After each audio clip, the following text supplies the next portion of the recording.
변화와 민심을 받들어서 제가 차분히 잘 진행하겠습니다. 제가 더 상세히 말씀드리면 적죠.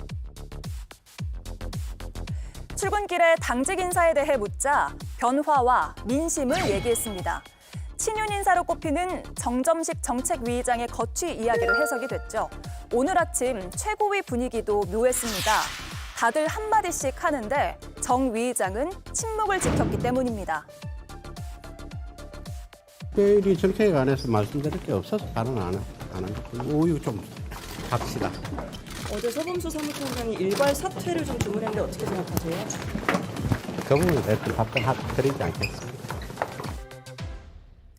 윤심이 정 위의장을 지키는 쪽에 있는 걸로 해석되는 보도가 나왔는데 오후에 한동훈 대표가 재차 사퇴를 이야기했습니다. 그리고 결국 정점식 위의장이 조금 전 사퇴했습니다. 네, 당직 인선 놓고 충돌 양상이 좀 빚어졌는데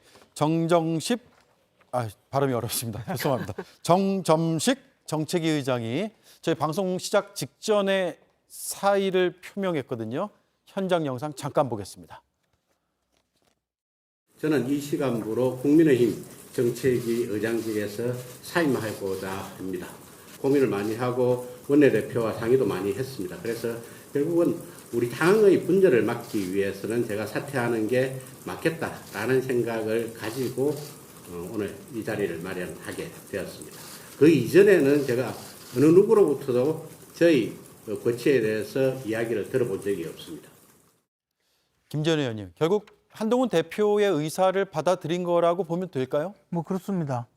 당초에는 지금 정점식 전 정책위 의장이 말했듯이 어느 누구도 자기에게 사퇴하라고 이야기하지 않고 언론에 나가서 사퇴했으면 좋겠다 또는 뭐 민심을 존중하라 이렇게 계속 압박을 하고 또 더 나가서 예를 들어 정책위 의장이 당대표의 임면권에 해당되느냐 여부가 계속 논란이 되었었거든요. 예. 근데 지금 기자회견을 하면서 마지막까지도 정점식 전 정책위 의장은 이 당대표의 임면권에는 정책위 의장이 포함되지 않는다. 계속 그 주장을 또 했습니다. 그리고 실제로 우리 당의 당헌 당규에 당대표의 임면권에 해당되는 당직과 원내 기구는 별도로 분리해서 규정을 하고 있거든요. 그래서 그 근거까지 들어가면서 내가 당대표의 임명권에 해당되지 않지만 당의 단합을 위해서 더 이상 이 자리에 있지 않겠다 이런 의사표현을 하고 물러났는데 네. 그 과정에서는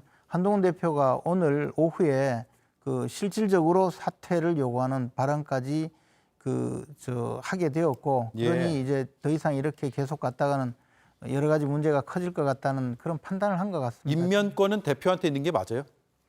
저 개인적으로는 조금 다르게 생각하는데요. 그 자체가 논란이 되었기 때문에 처음부터 이게 문제가 커진 것이거든요. 그래서 초기 단계에서 제가 이것은 결국 당헌 해석의 문제이니까 당헌 해석의 최종 권한은 상임정국위원회에 있고 그 상임정국위원회에 있다는 것도 당헌에 명시가 되어 있거든요. 그래서 차라리 빨리 상임정국위원회에 당헌 해석을 받아보고 결정하는 것이 좋겠다라고 했는데 이 문제를 계속 키우더라고요. 그래서 이미 상임정국위원회에 당헌 해석을 받아볼 기회까지 놓치고 이렇게 약간 문제를 키워온 것이죠. 저는 이것이 계기가 되어서 당이 조금 더 이제 논란이 없고 한동훈 대표가 인사권을 적절하게 행사해서 빨리 전열을 정비하는 것이 좋다고 생각합니다. 알겠습니다. 김유정 의원님, 이게 사실 이제 국민적 관심사로 떠오른 이유는 정점식 전 정책위 의장이 사퇴하느냐 마느냐가 용산의 뜻이 더 많이 반영이 되느냐 아니면 신임 당대표의 의사대로 할 수 있느냐의 문제였기 때문이거든요. 그렇죠. 그러니까 그 논리대로라면 그 입장대로라면은 지금 현재 권력과 미래 권력의 싸움 가운데 권력 투쟁 가운데 한동훈 대표가 승인 거죠. 뭐 과정은 어찌 됐든 간에 이제 그렇게 해석을 해야 될 것 같은데 본인의 거취 문제에 대해서 누구로부터 얘기를 듣거나 뭐 이렇게 한 적이 없다라고 정 전 의장이 얘기를 하셨는데 그렇다라고 한다면 왜 일주일 넘게 이렇게 끌어옵니까? 여전히 미스테리라고 생각하고요. 예. 왜 그렇다면 그 정책위 의장이 도대체 뭐라고 그 자리에 집착했는지에 대한 설명이 조금 필요하지 않을까 생각하고요. 정당 사상 정책위 의장 자리에 대해서 이렇게 임기 가지고 투쟁하는 거는 역사적으로 처음 있는 일 같습니다. 그리고 그 수많은 비대위를 거쳐서 이제 전당대회를 통해서 당이 안정기에 접어든다고 봐야 될 텐데 국민의힘이 그 과정에서 직전의 당직들은 자동 해산되는 것이 상식입니다.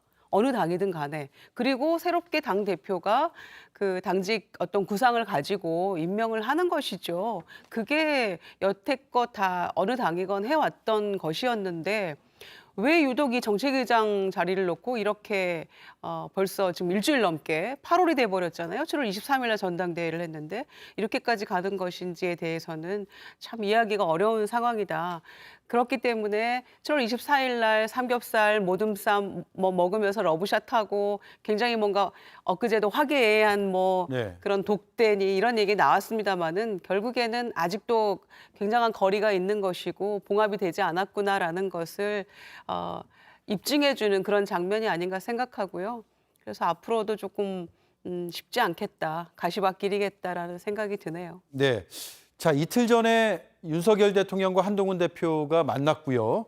그 자리에서 당직 개편은 대표가 알아서 잘 해달라라고 발언을 했다는 것으로 언론 보도가 나왔습니다.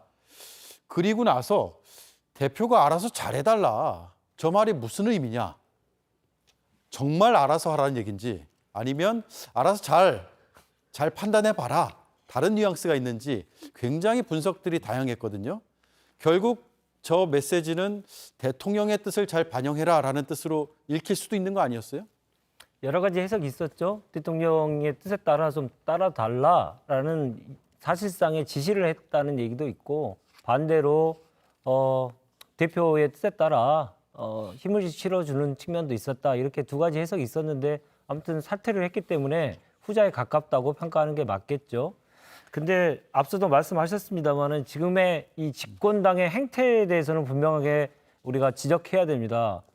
7월 23일 날 하고 나서 일주일이 넘는 기간 동안에 정책위 의장 한 명 가지고 예. 지금 집권당이 그렇게 시간을 보낼 만큼 한가한 시간인가, 한가한 기간인가 이걸 정말 반추해 봐야 된다고 생각을 하고요. 특히나 지금 선거 기간 동안에 많은 논란이 있었던 것 중에 하나 그는 최혜병 특검에 대해서 특검의 추천 권한에 대해서 제3자 특검을 본인이 주장을 했지 않습니까? 한 대표가. 그랬으면 그거에 대한 이 착착 진행하는 모습들을 좀 보여야 될 텐데 그것을 국민들이 가장 많이 좀 바라고 있는 거고 좀 기다리고 있는 거 아닙니까? 그런 내용들은 하나도 진척이 없고 정책의장 한 명 되느냐 안 되느냐 누가 되느냐를 가지고 물러나느냐만 가지고 좀 일주일 내내 싸웠단 말이죠. 근데 아직 창당한 지 얼마 안 된 조국 혁신당도 이런 정무직 당직자에 대해서는 새 대표가 임명이 되면 전원 임기가 끝나는 것으로 당헌에 분명하게 규정을 해놨습니다. 예. 이러한 논란들을 계속 불필요한 논란들이 많이 일어날 수 있기 때문에 그런 것을 차단하는 의미에서 당헌에 분명히 저희들이 규정을 해놨거든요. 근데 오랜 기간에 있었던 지금 국민의힘이 집권을 몇 번 했던 정당입니까? 이런 정당이 이런 규정 하나 제대로 안 갖추고 아니면 정치적인 도의를 가지고 관리를 좀 지키면서 국민들이 보기에 합리적으로 이 문제를 해결하는 모습이 아니고 대통령까지 나서가지고 문제를 풀어야 되는 이런 상황까지 됐다는 것은 지금 집권 야당이 얼마나 아마추어 정당이고 무책임한 정당이냐 이것을 이번 사태에서 적나라하게 보여줬다 그렇게 생각합니다. 예, 김용남 의원님. 네. 한동훈 대표의 승리입니까? 단기전에서? 외형은 그렇죠.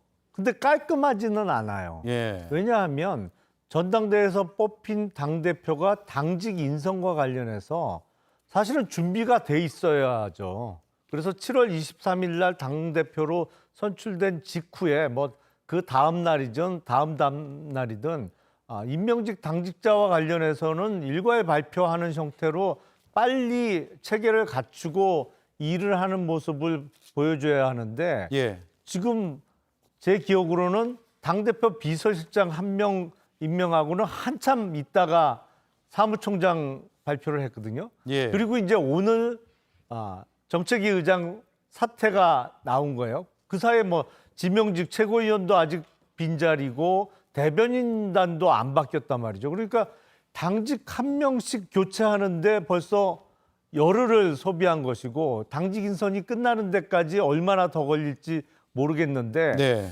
당원들이나 국민들이 보시기에는 아니 당대표로 선출은 됐는데 당대표직을 수행할 준비는 안 돼 있던 거 아니냐. 네. 이런 생각을 충분히 할 만한 상황 아닌가 싶습니다. 네.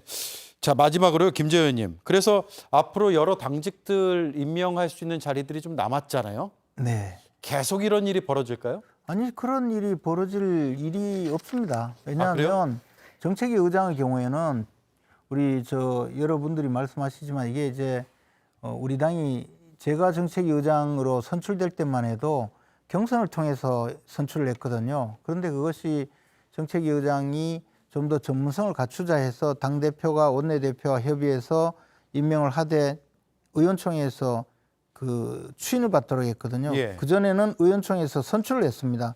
당내 경선을 통해서요. 러닝메이트도 했었죠. 그렇죠. 그러니까 원내대표와 정책위 의장이 러닝메이트 제도였고 선출을 했기 때문에 임기가 1년으로 그에 대해서 명시되었기 때문에 아무런 당대표의 임명권 자체가 없었던 거죠. 그러다가 그것을 좀 바꾸면서 지금 얼마 되지 않았거든요. 그리고 그때도 이 당대표가 임명을 하게 되는 과정도 그 당대표가 바뀌면서 그때 또 해필이면 원내대표도 바뀌는 이 과정이었기 때문에 자연스럽게 원내대표 교체와 함께 정책위 의장도 바뀌었거든요. 그래서 지금 이 문제는 공교롭게도 정책위 의장이 임기가 한참 남은 상태에서 새로 당대표가 임명되면서 겪는 아주 특이한 상황이어서 제가 이 당헌 해석을 받아보자고 했는데 이제 이것이 관례가 되어서 예. 앞으로는 당대표가 정책위 의장을 교체할 수 있게 그렇게 바뀐 것이라고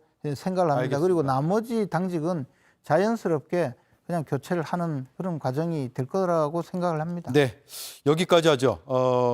다른 세 패널 분들께서도 여당에 대해서 깊게 고민하고 걱정해 주신 것 같습니다. 오늘 말씀 잘 들었고요. 다음 시간에 또 뵙겠습니다. 고맙습니다.